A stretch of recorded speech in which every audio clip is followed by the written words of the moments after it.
Right after the atrocities of World War I, people wanted peace. Many leaders and politicians planned to create an international organization with the aim of maintaining peace and security around the world. One of the leading politicians in this cause was American President Woodrow Wilson, who promoted international cooperation and peace.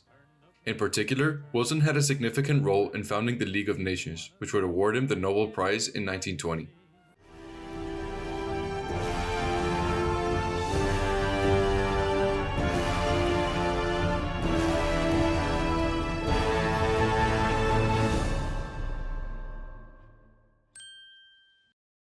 The League of Nations was set up as part of the Treaty of Versailles in 1919. The first meeting of the League was held on January 16, 1920, which took place in the headquarters in Geneva, Switzerland. The plan of the League of Nations was peace by collective security, which meant that the members of the League would act together to punish and stop any country that attacked any other state. The punishments of the League would be economic, such as sanctions and a ban on trade, or military, which in some cases involved the use of war. This is how the League of Nations worked.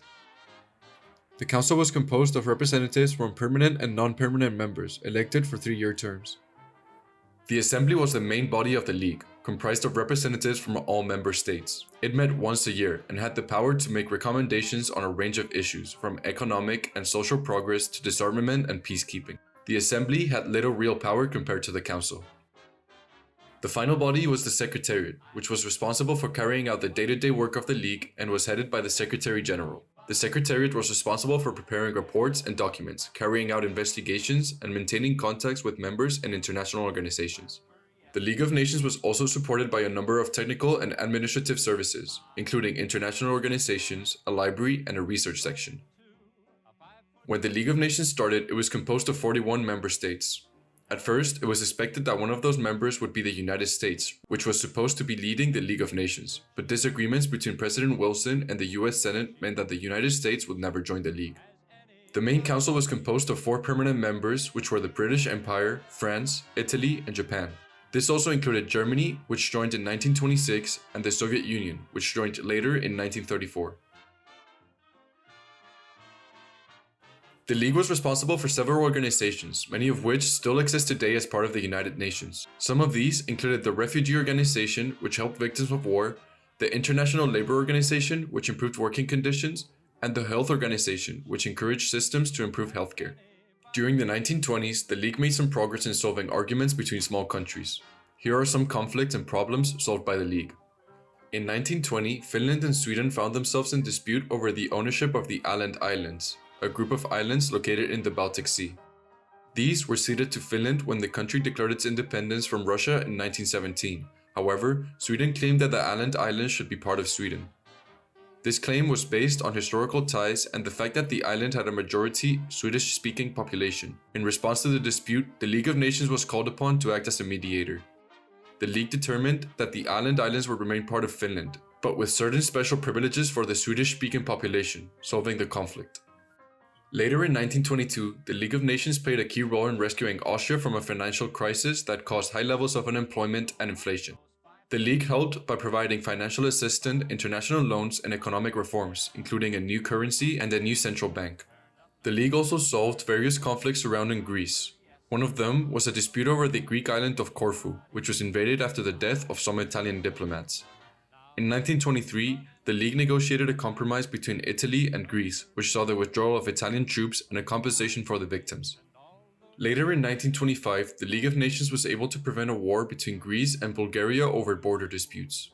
All these conflicts demonstrated the League's ability to address international conflicts peacefully and diplomatically, which avoided possible conflicts that could have escalated into wars. Although the League saw some progress and success in its early years, many of the League's weaknesses became clear during the 1930s.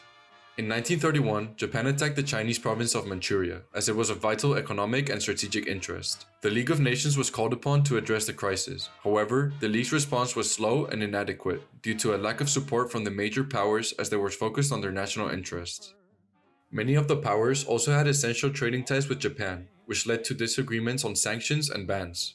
Japan, unhappy with the criticism of its actions in Manchuria and continuous dissatisfaction with the League, left the organization in 1933. Later in 1934, Hitler pulled Germany from the League.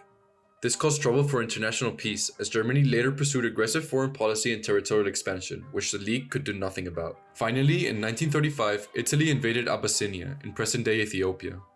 Similar to the situation in Japan, the major powers were focused on their own national interest and were unwilling to take quick, decisive action to prevent Italy from invading Abyssinia. Mussolini left the League of Nations in 1937, after the League had imposed economic sanctions for the invasion.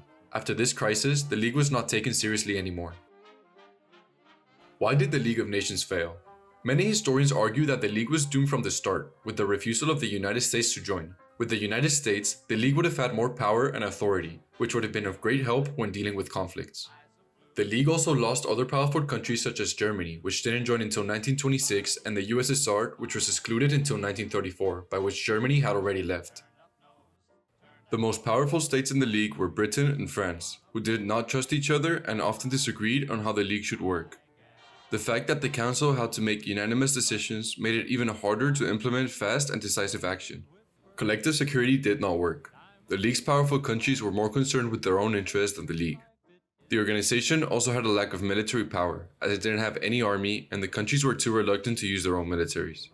The final straw for the League was the Great Depression of 1929. The economic crisis distracted the League's major powers, an opportunity that was taken advantage of by Japan and Italy, who managed to invade other countries without any punishment. The League's failures in the 1930s contributed to its decline and eventual collapse in the years leading to World War II, which was the biggest evidence for the League's failure to maintain peace and stability. Thank you for watching. Please consider liking, subscribing, and checking out more content.